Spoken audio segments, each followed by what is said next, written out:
Thank you for your question, Monica. Let me break this all down for you and anybody else who might have a similar question. Okay, so the first thing that we know is that God created everything in 7 days, according to Genesis 1.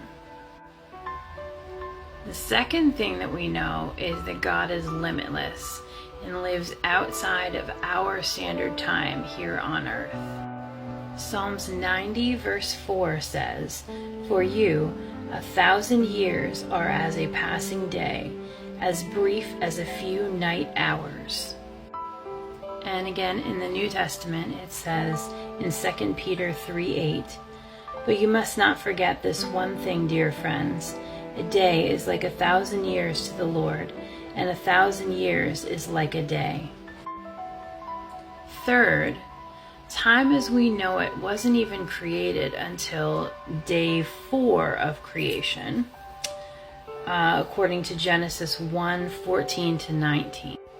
So with God being God, and knowing that nothing is impossible for him, he could have done it in our puny little 24-hour time span. Did he?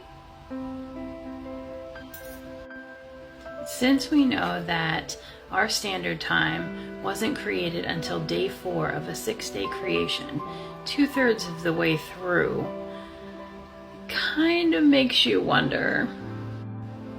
Or, like any other great artist of our world, he could have taken his time to patiently, gently, and perfectly mold and shape each thing, adding just the right colors, textures, scents, and sounds.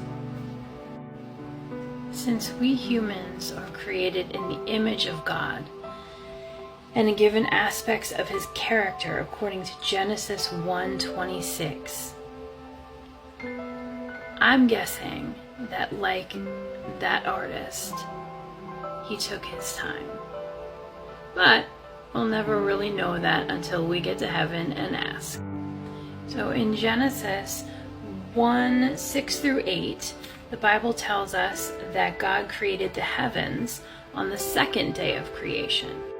The earth actually wasn't created until day 3, according to Genesis 1:9-13. God is perfect, so everything that he does is perfect. God didn't leave his work unfinished before moving on to the next day's project. He looked it over and said it was good. Then he moved on. So from that we know that all of the heavenly beings must have also been created on day 2 when God created the heavens. This would include Lucifer or Satan. Colossians 1:15-17 says, "Christ is the visible image of the invisible God. He existed before anything was created and is supreme over all creation. For through him God created everything, in the heavenly realms and on earth. He made the things we can see and the things we can't see, such as thrones, kingdoms, rulers, and authorities in the unseen world. Everything was created through him and for him. He existed before anything else, and he holds all creation together." And in Job 38:4-7, God's kind of mad, and he says, "Where were you when I laid the foundations of the earth? Tell me if you know so much. Who determined its dimensions and stretched out the surveying line? What supports its foundations, and who laid its cornerstone as the morning stars sang together and all the angels shouted for joy?" So, we know that when the earth was being created, the angels were already there. Now, at some point between day 3, when the earth was created, and the creation of Eve in Genesis 2:21-25, was the fall of Satan. And you can read about that in Isaiah 14:12-15, Ezekiel 28:1-19, and Revelation 12:7-9. So all three of those passages either mention that Satan was cast out of heaven down to earth, or they talk about him being in the Garden of Eden, which, as we know, was on earth.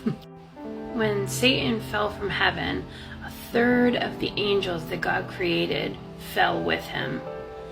And Satan was given rule over them here on earth. And we know them today as demons. So, for the time being, since the fall of Satan until that great day when God casts them into the lake of fire in Revelation 20:10, we need to be on our guard, because the devil's here and the demons are here and they're taking advantage. So 1 Peter 5:8-9 says, "Stay alert. Watch out for your great enemy, the devil. He prowls around like a roaring lion, looking for someone to devour. Stand firm against him and be strong in your faith. Remember that your family of believers all over the world is going through the same kind of suffering you are." So as you can see there, Christians are not exempt. But Christians do have a way out.